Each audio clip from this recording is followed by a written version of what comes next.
ये है एक बर्मिंघम रोलर्स ओलंपियन जिम्नास्ट की तरह कलाबाजियां खाते हैं और इस तरह के फैंसी कबूतरों की ज्यादातर नस्लें जंगल में नहीं जी सकती। ओरिएंटल फ्रिल की चोंच इतनी छोटी है कि ये अपने बच्चों को दाना तक नहीं चुगा सकता। फ्रिल बैक के पंख पानी नहीं झटक सकते, इसलिए ना तो ये गर्म रह सकता है ना खुश्क। करतब दिखाने वाले ये रोलर्स बाज या लंबे पेड़ों का निशाना बन सकते हैं। कबूतरों को अलग अलग आकार और लेकिन हकीकत ये है कि कई बार ये खूबसूरती सिर्फ बाहरी होती है। जब अलग अलग नस्लों के फैंसी कबूतर आपस में मिलते हैं तो देखिए क्या नतीजा होता है। कुछ ही पीढ़ियों बाद कबूतर अपने पुराने रूप में सामने आ जाता है और हर कबूतर के पंखों के भीतर छिपा है वही जबरदस्त एवोल्यूशनरी डिजाइन। ताकतवर सेंसरी सिस्टम, डवटेलिंग और हवाई हुनर। हर कबूतर के आंख और कान गाइड और अर्ली वार्निंग सिस्टम का काम करते हैं। कबूतर भी हमारी ही तरह देखते हैं। हम दोनों आंखों का इस्तेमाल करते हुए पास की चीजों की शेप और डिस्टेंस रजिस्टर करते हैं। हर पीछे भी काफी हद तक देख सकती है, यहाँ तक कि ये 340 डिग्री तक भी देख सकते हैं। कबूतर उतरते ही अपना भोजन देख लेता है और उसी समय दूर बैठे शिकारी को भी।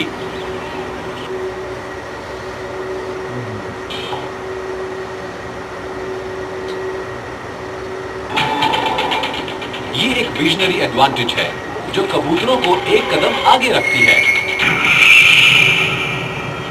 लेकिन इनकी ये खास आंखें कुछ और भी कर सकती हैं। कबूतर की आंखें सूरज की अल्ट्रावायलेट रेडिएशंस पकड़ सकती हैं। बादल होने पर भी कबूतर के नेविगेशन के लिए ये एक बहुत ही अहम चीज है। कबूतर कभी रात में नहीं उड़ते। कबूतर के खजाने में एक और सेंसरी एडवांटेज है, उसकी सुनने की ताकत।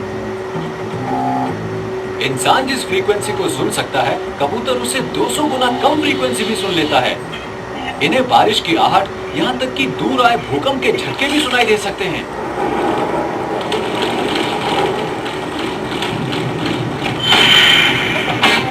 बढ़िया तेज नजर, ultra sensitive hearing, super strong bones और आर्नोल्ड श्वार्ज़नेगर जैसी फिजिक कबूतर को आसमान का गजब का चैंपियन बना देती हैं।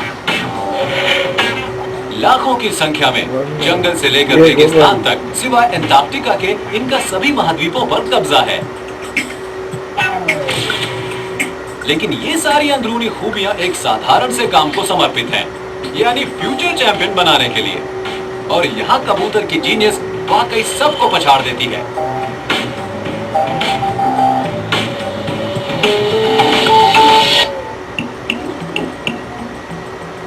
गलियों में भटकते स्काई रैट्स हों या फिर नाजों से पले रेसर्स, कबूतर परफेक्ट पेरेंट्स होते हैं।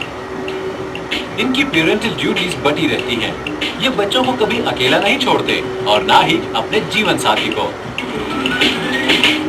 और इसकी शुरुआत होती है एक किस्से।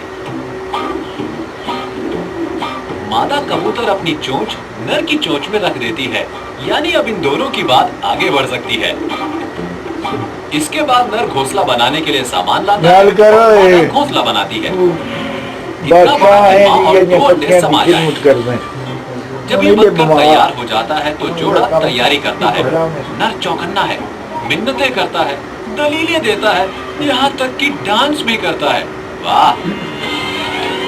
मादा पहले तो नखरे दिखाती है, लेकिन फिर मान जाती है।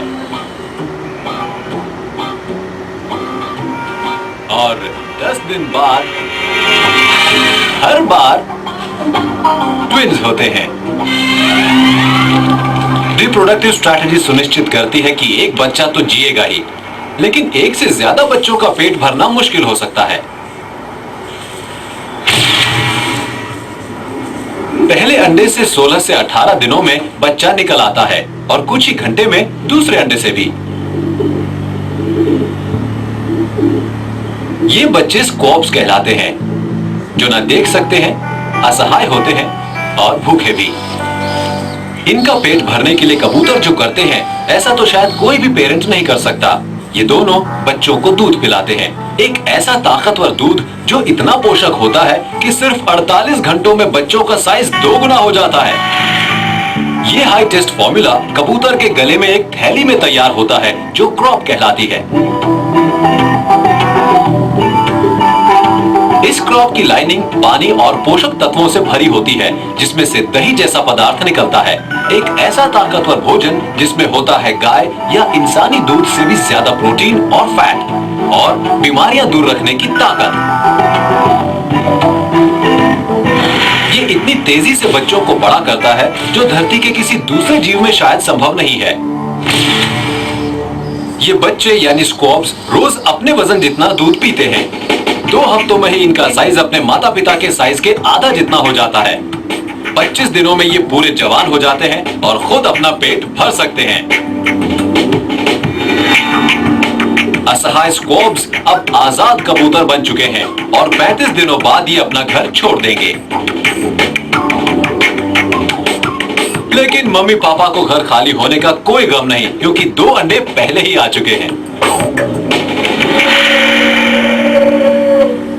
कबूतर का एक जोड़ा और उनके बच्चे बस 12 महीनों में ही 50 से ज्यादा बच्चे पैदा कर सकते हैं। ट्रेनर जॉन सीलिया कबूतर के पारिवारिक मूल्यों को भूले नहीं हैं। वो जानते हैं कि इस रिप्रोडक्टिव जीनियस का फायदा कैसे उठाया जाए। वो अपने रेसर्स को और भी तेज उड़ना सिखा रहे हैं। बिग रेस से 1 हफ्ता पहले जॉन ने नंबर 515 की संगिनी को उसके नेस्ट बॉक्स से हटा दिया। अब रेसर अकेला था। ये पिजन रेस का एक जाना पहचाना हथकंडा है जो कहलाता है विडोहुड सिस्टम, जो साथी और घोंसले के प्रति कबूतर की वफादारी का इम्तिहान है। नंबर 515 तो दूसरी मादा कबूतरों को अपने इलाके में भटकने तक नहीं देता। रेस से 1 दिन पहले जॉन ने जोड़े को आपस में मिलवाया। इसे जल्दी से वापस घर लौटने के लिए मोटिवेट करने की जरूरत है। हो सकता है ये रेस जीत जाए। चलो चलो अब। बस उतनी ही देर में दिल मचलने लगा। ऑलराइट गाइस, अब उन्होंने कबूतर नंबर 515 को हटा लिया। एक बार फिर जुदा होने पर जॉन को उम्मीद है कि रेसर अब सिर्फ अपनी संगिनी और घर के बारे में सोचता रहेगा और जल्दी से जल्दी घर लौटना चाहेगा। एक बार और देख लो, आखिरी बार। रेस का वक्त हो गया है। पहला स्टॉप क्लब हाउस। रेस में 100 से ज्यादा कबूतर शामिल हैं। चलो अब मेरे पक्षियों की एंट्री ले लो। हर एक कबूतर को पहचान के लिए अलग बैंड लगाया गया।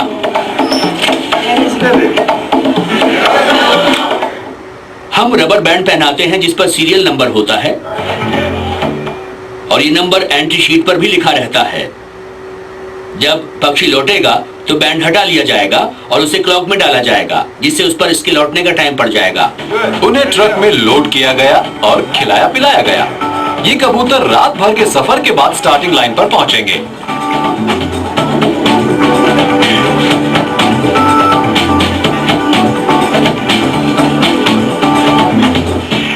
हर चीज कसकर बंधी हुई है ना?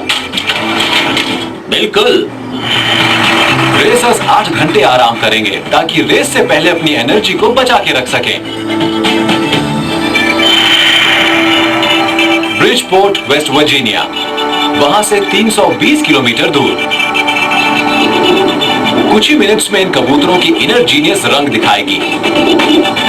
ये ऐसी जगह से घर लौटेंगे जहां पहले कभी नहीं गए और इनकी जबरदस्त मोटिवेशन के तो कहने ही क्या।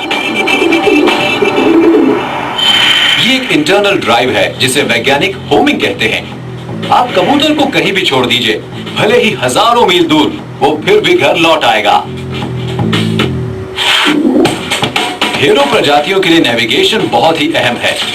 हर साल सी टर्टल्स सागर पार करके अपने जन्म स्थल पहुंचते हैं और सैल्मन हर बाधा पार करती हुई अपनी पुश्तैनी नदियों तक पहुंच जाती है। लेकिन कबूतर इनमें सबसे आगे हैं। ये पूरी धरती पर घूमते फिरते हुए लंबी दूरी तय करके हमेशा घर वापस पहुंच जाते हैं। प्राचीन काल में जब भी कोई जरूरी पैगाम कहीं पहुंचाना होता था तो उसे कबूतर के साथ बांध दिया जाता था। युद्ध के दौरान कबूतर बहुत तेज और भरोसेमंद ही नहीं होते थे, बल्कि इन्हें पकड़ पाना भी लगभग नामुमकिन होता था। लड़ाई के दौरान इस्तेमाल किए गए 95% कबूतर जरूरी पैगाम पहुंचा देते थे। रणभूमि में ये रेडियो से भी ज्यादा भरोसेमंद थे। पहले विश्व युद्ध के कबूतर शेरेमी ने तो दुश्मन की गोली भी सीने पर खाई और एक टांग गंवा दी, लेकिन फिर भी वो हेडक्वार्टर्स तक पहुंचा और दुश्मन के बीच फंसे सैनिकों को बचा लिया। युद्ध के दौरान इतनी बहादुरी दिखाने वाले 30 से ज्यादा सम्मानित कबूतरों में ये भी शामिल था। आज देश भर में सबकी ज़बान पर एक ही सवाल है, क्या आप 5वीं बात से तेज हैं? अगर आप वाकई साबित करना चाहते हैं कि आप तेज हैं, दीजिए इस आसान से सवाल का जवाब। Which of these musical instruments is made from an earthen pot? Option 1 ghatam, Option 2 santoor, Option 3 sitar. 25782711 है 80 किलोमीटर दूर पैगाम देने में किसी वर्ल्ड क्लास रनर को करीब 5 घंटे लगेंगे। घोड़ा करीब 2 घंटे में पहुंचेगा, लेकिन कबूतर 60 मिनट से भी कम समय लेगा।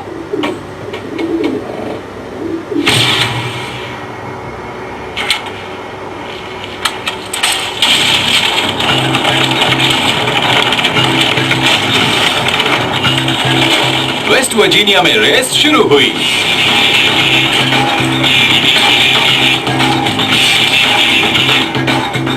कबूतर नंबर 515 और करीब 100 दूसरे कबूतरों ने रिलीज पॉइंट पर चक्कर काटे और अपनी दिशा पहचान कर अनजान इलाके की तरफ फुर हो गए। लेकिन अपने घर का रास्ता ये कैसे तलाशते हैं? यही कुदरत का एक सबसे बड़ा राज है। अब वैज्ञानिक ये गुत्थी सुलझाने में लगे हैं कि कबूतर खुले आसमान में रास्ता कैसे तलाशता है।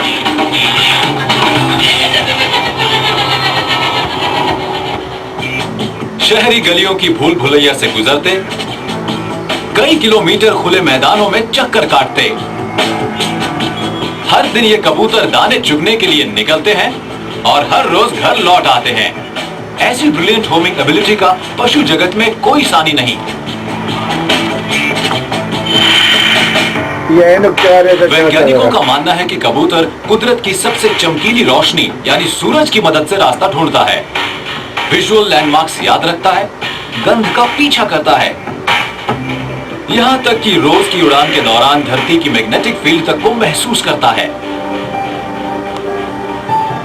लेकिन इस बात को लेकर विवाद है कि कौन सा नेविगेशनल क्यू सबसे अहम है।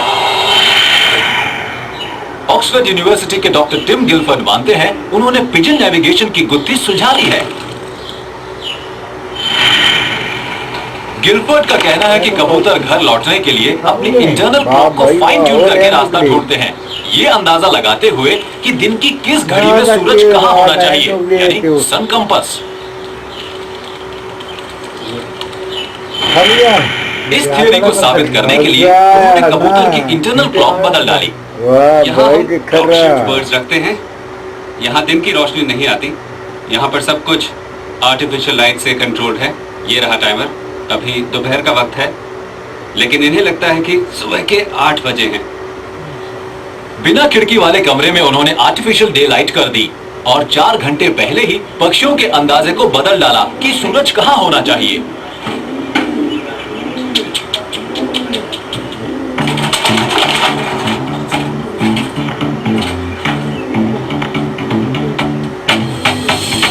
आज का एक्सपेरिमेंट, जिस कबूतर की क्लॉक शिफ्ट की गई है उस कबूतर को 16 किलोमीटर दूर एक जानी पहचानी जगह से छोड़ा गया।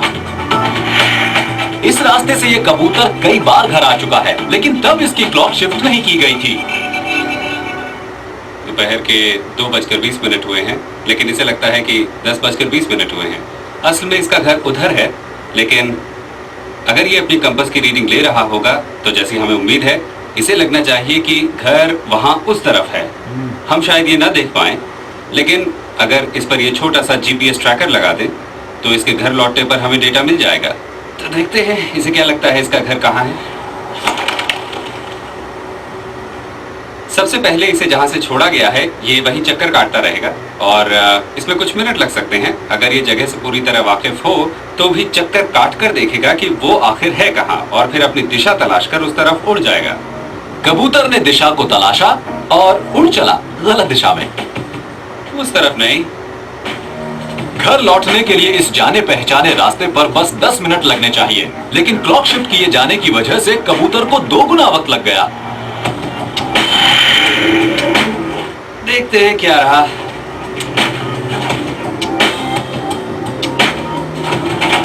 गिलफर्ड ने कबूतर का जीपीएस रिकॉर्डर उतारा। चलो ये निकाला। अब देखते हैं कि हमें क्या मिला है। उन्होंने फ्लाइट डेटा डाउनलोड किया और मैप पर ऑरेंज कलर से दिखाए गए कबूतर के आम रास्ते से उसे मिलाया। घर लौटने के लिए कबूतर ने लंबा रास्ता लिया था। गिलफर्ड के अनुसार इससे साबित होता है कि कबूतर अपना रास्ता सूरज की मदद से बनाते हैं।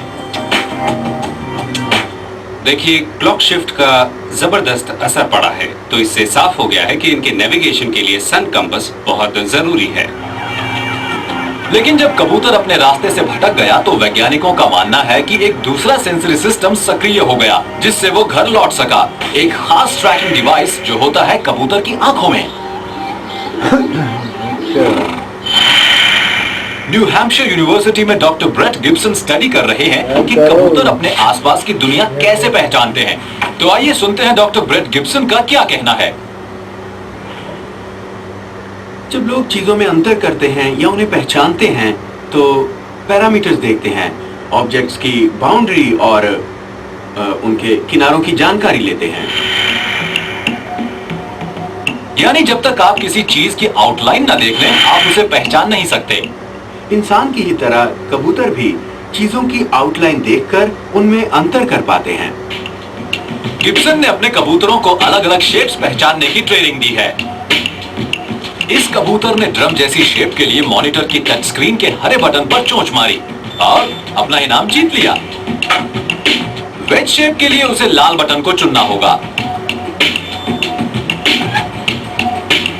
आखिर डिजाइन को पहचानने में पक्षी की मदद की किसने? वो है आउटलाइन। अगर चीज आधी ढकी हो तो वो सही बटन दबाता है।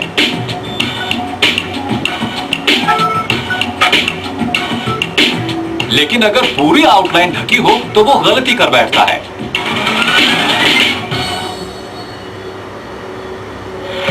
तो इस तरह आउटलाइन आकाश में ऊंचाई पर उड़ रहे ऐसे जीव के लिए बड़ी अहम जानकारी है जो घर लौटने का रास्ता ढूंढ रहा हो। उधर मैरीलैंड में कबूतर नंबर 515 की विजुअल जीनियस आउटलाइंस और दूसरी डिटेल्स देखने के बाद सामने आई।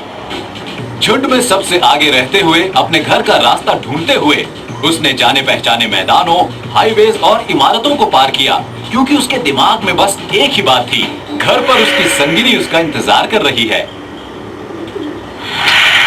तो कबूतर सूरज को कंपास की तरह इस्तेमाल करते हैं और उड़ते वक्त ऑब्जेक्ट्स, जगहों, यहाँ तक कि लोगों तक को पहचानते हैं। लेकिन बड़ी संख्या में डेटा एक्सेस करने और उसे अलग अलग करने के लिए एक और छिपी ताकत सामने आई, याददाश्त। मैसाचुसेट्स की टफ्ट यूनिवर्सिटी कबूतरों की याददाश्त पर स्टडी कर रही है। साइकोलॉजिस्ट बॉब कुक 8 साल से एक खास कबूतर पर काम कर रहे हैं। 8 साल ये है लाइनस, याददाश्त में उस्ताद। ये कबूतर करीब 1000 तस्वीरें पहचानता है। ये है टेस्टिंग चैम्बर जहां हम कबूतरों की इंटेलिजेंस स्टडी करते हैं।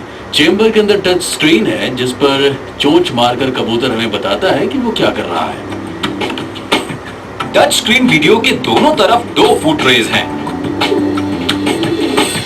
हर पिक्चर के आने पर कुछ दाने ट्रे में डल जाते हैं। दोनों ही चमकेंगे, लेकिन लाइनस को यह याद रखना है कि कौन सी ट्रे किस पिक्चर से जुड़ी है। और वो ये पूरे यकीन के साथ करता है। पिक्चर्स 1000 से ज्यादा हैं और वो पिक्चर्स को देखते हुए ये भी याद रखता है कि वो दाएं मुड़ा था या बाएं। ये है गजब की विजन मशीन्स और साथ ही गजब की मेमोरी मशीन भी। और ये सब करते हैं इतने छोटे दिमाग से जो साइज में अंगूठे से ज्यादा बड़ा नहीं है। इंग्लैंड में प्रोफेसर टिम गिलफोर्ड इन सब बातों को सामने लाते हैं। उनकी थियरी के मुताबिक कबूतर की ताकतवर याददाश्त और नजर का कमाल ऐसा हवाई नक्शा तैयार करते हैं जिससे वो घर लौटता है। हम ये मानते हैं इन्हें लैंडमार्क्स की चेन याद रहती है जिससे ये घर लौटते हैं। गिलफोर्ड इस कबूतर और जीपीएस ट्रैकिंग डिवाइस से ये बात साबित करते हैं। ये इस रूट पर कई बार उड़ चुका है और गिलफोर्ड के मुताबिक उसे हैबिचुअल रूट को अपनाना चाहिए। ये बत्ती बंद करें। इसे चेन ऑफ लैंडमार्क्स थोड़े बहुत याद हैं। यहाँ इस जगह और लॉफ्ट के बीच, तो हम उन जगहों पर जा सकते हैं और वो जगह देख सकते हैं जहां से ये उड़ता हुआ गुजरा। देखते हैं ये हैबिचुअल रूट लेता है या नहीं।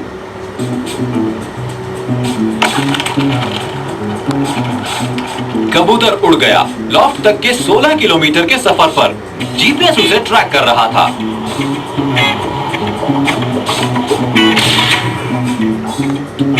डेटा से कबूतर का घर तक का रास्ता मालूम हुआ। एक तरह से ये सीधी उड़ान थी, लेकिन इसी जगह से इसकी पिछली उड़ान से तुलना करना अहम था। पिछली उड़ानों में घर लौटने के अलग अलग रास्ते थे, लेकिन तभी एक पैटर्न उभरा। हर बार घर लौटते हुए कबूतर उन्हीं जगहों के ऊपर से गुजरा था और शुरुआत इस रेल ट्रैक से हुई थी। और वो इस तरफ से उड़ता हुआ गया, यानी कि रेलवे लाइन के ऊपर से। उसके बाद कबूतर एक गांव से गुजरा और याददाश्त के बल पर इधर मुड़ा। और वो इस सड़क से गुजरा है। ये वो सड़क है जिस पर उसकी याद के कई लैंडमार्क्स हैं, जिन्हें जोड़ता हुआ वो वापस घर लौटता है।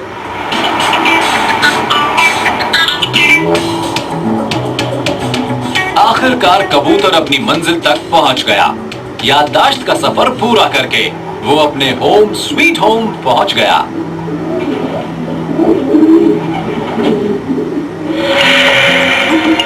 तेज नजर अलग अलग शेप्स पहचानती है, तेज याददाश्त इमेजेस स्टोर करती है और घर का हैबिचुअल रूट दिमाग में बैठ जाता है। ताकतवर सेंसेस और ब्रेन पावर का ये पैकेज दिमाग में आस पड़ोस का नक्शा बना देता है। अपने घोंसले के आसपास के जाने पहचाने इलाके में इन्हें कहीं से भी घर पहुंचने का अपना रास्ता याद रहता है। लेकिन कबूतर को 10, 12 या कुछ सैकड़ों किलोमीटर दूर ले जाइए, फिर भी वो घर लौट आएगा। लेकिन इसके लिए सिर्फ सूरज, दृष्टि या याददाश्त ही काफी नहीं होगी। नई साइंस से मालूम पड़ा है कि हर कबूतर में ट्रू जीनियस छिपी है।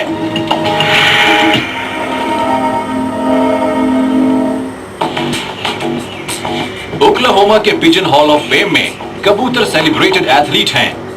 इन्हें स्पीड और स्टैमिना के लिए तैयार किया जाता है। ये कबूतर एक दिन में 965 किलोमीटर तक उड़ सकते हैं, सिर्फ एक बात दिमाग में रखकर कि घर लौटना है। इनकी ताकतवर आंखें और दिमाग घर तक का रास्ता याद रखते हैं और अपनी फिनिश लाइन यानी अपनी संगिनी और अपने घर तक पहुंच जाते हैं।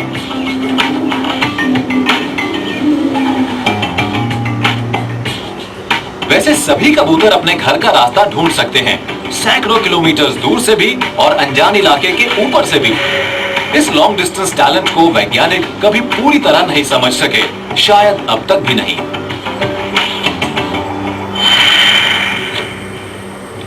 इटली की पीसा यूनिवर्सिटी की डॉक्टर एना गेग्लियार्डो का मानना है कि कबूतर की नेविगेशन का राज उसकी नाक में छिपा है। उनकी थियरी के मुताबिक कबूतरों को उनके आसपास के माहौल की गंध ये बताती है कि वो कहां हैं और किधर जाएं। जिंदगी के पहले दिन से ही कबूतर अपने घोंसले में मिलने वाली अलग अलग गंध पहचानने लगते हैं। कबूतरों की नाक का रास्ता हमसे बहुत छोटा होने के बावजूद ये शायद घर तक का रास्ता सूंघ लेते हैं। देखिए, असल में होता ये है कि गंध हवा में तैरती है और कबूतर हवा की दिशा से इसे जोड़ता है।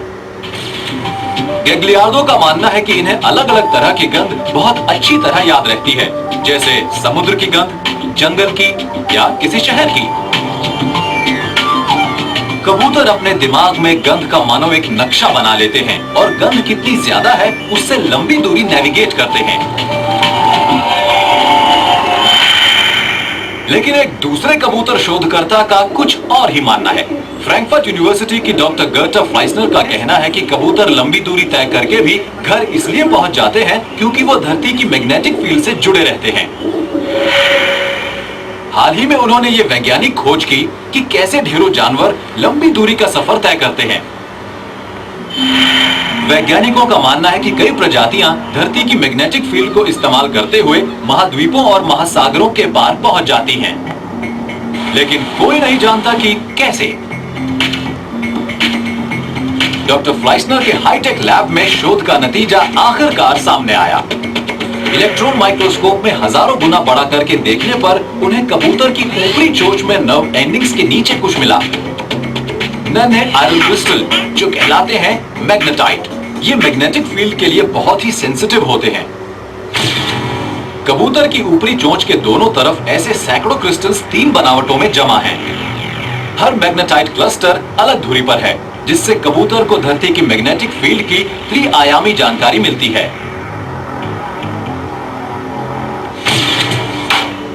दूसरे शब्दों में कबूतर के अंदर एक हाईटेक ट्रैकिंग डिवाइस छिपा है। फ्लाइसनर के अनुसार उड़ता हुआ कबूतर धरती की मैग्नेटिक फील्ड से डेटा इकट्ठा करता है, अपनी लोकेशन तय करता है और फिर अपने घर का रास्ता बनाता है। हमने जो बनावट देखी है वो वाकई ऐसा कर सकती है और हल्का सा परिवर्तन महसूस कर सकती है मैग्नेटिक फील्ड में। कुछ मछलियों और शायद सी टर्टल्स के सिर में भी मैग्नेटाइट होते हैं, लेकिन फ्लाइसनर की शोध शायद साबित करती है कि कबूतर की लॉन्ग रेंज नेविगेशन का राज उसकी मैग्नेटिक सेंस है।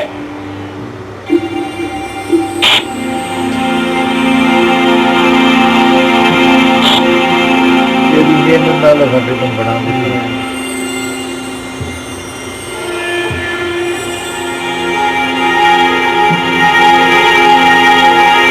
Most remarkable rescue and survival stories of people who chose life over death.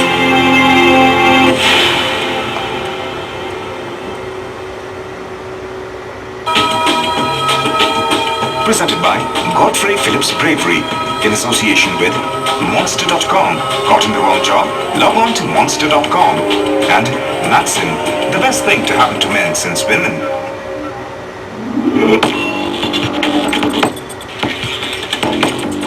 The common rail diesel technology is now common. Indica Dicor.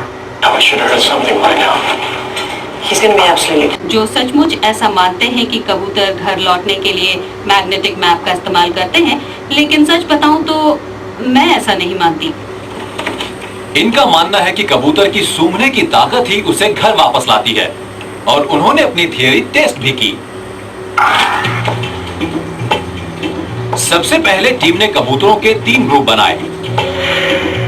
फिर एक सर्जन ने एक ग्रुप की सूंघने की शक्ति को निष्क्रिय कर दिया और एक झुंड में मैग्नेटिक सेंस को निष्क्रिय किया। कंट्रोल ग्रुप की कोई भी सेंस निष्क्रिय नहीं की गई। आज पहली बार ये कबूतर लेबोरेटरी से बाहर उड़ेंगे।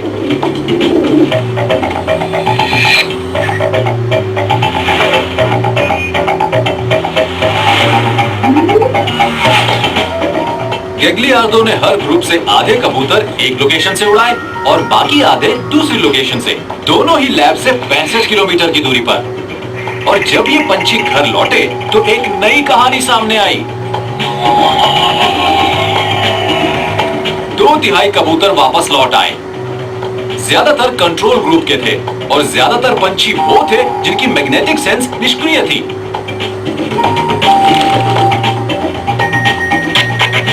तो लापता कौन थे? वो पक्षी जो सूंघ नहीं सकते थे। कबूतरों को अनजान जगह से घर लौटने के लिए मैग्नेटिक सेंस की जरूरत नहीं, पर सूंघने की ताकत बहुत जरूरी है। तो क्या डॉक्टर गेग्लियार्दो के एक्सपेरिमेंट को फाइनल मान लिया जाए? नहीं, विज्ञान और विवाद का चोली दामन का साथ है और इस पर बहस अब भी जारी है।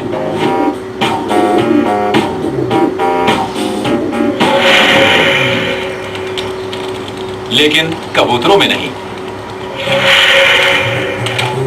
मेरीलैंड के ऊपर उड़ता रेसर नंबर 515 ये नहीं सोच रहा है कि उसे कैसे नेविगेट करना है। वो तो बस उड़ रहा है, अपने सारे सेंसरी सिस्टम्स को इस्तेमाल करते हुए। देखने की शक्ति, सूंघने की शक्ति, सुनने की शक्ति और मैग्नेटिज्म के सहारे वो हर डेटा को अलग अलग कर रहा है। वो सबसे महत्वपूर्ण सुराग पर ध्यान देता है और अपनी मजबूत मांसपेशियों की मदद से ऊंचाई तक जाता है। उसके दिमाग में बस एक ही बात है और वो ये कि उसे इंतजार कर रही संगिनी के पास घर लौटना है। रेस के कबूतर के पंख 1 सेकंड में 6 बार फड़कते हैं। दिल 1 मिनट में 700 बार धड़कता है और लंग्स खून में जबरदस्त ऑक्सीजन पहुंचाते हैं। जॉन सीलिया को अपने कबूतर नंबर 515 की इनर जीनियस पर पूरा भरोसा है कि उसकी जबरदस्त मोटिवेशन घर लौटकर गोल्ड मेडल जीत लेगी। कम ऑन, बहुत बढ़िया, बहुत अच्छे।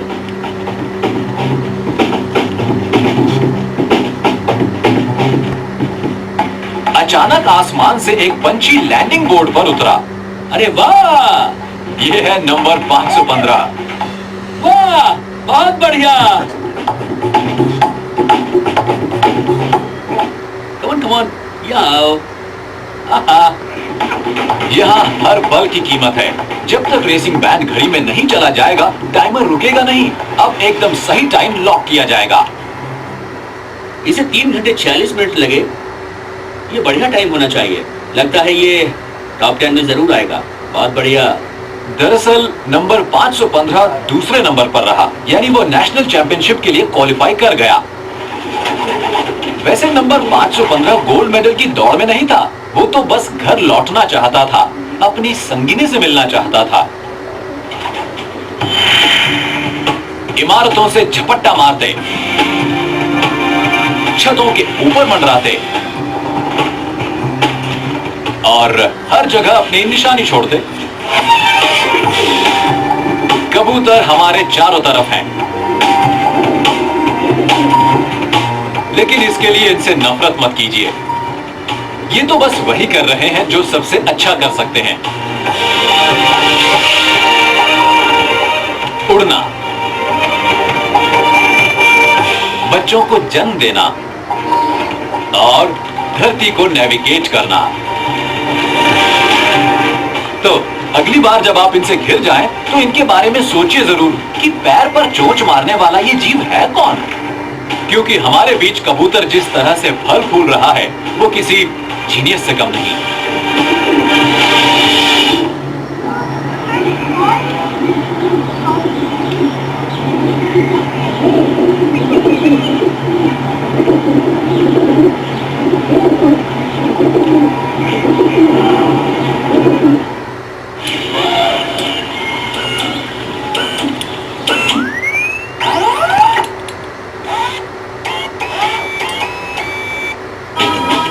New Sunday brought to you by Barley Melody, online partner Yahoo India, Barclays Hello Money, and HCL.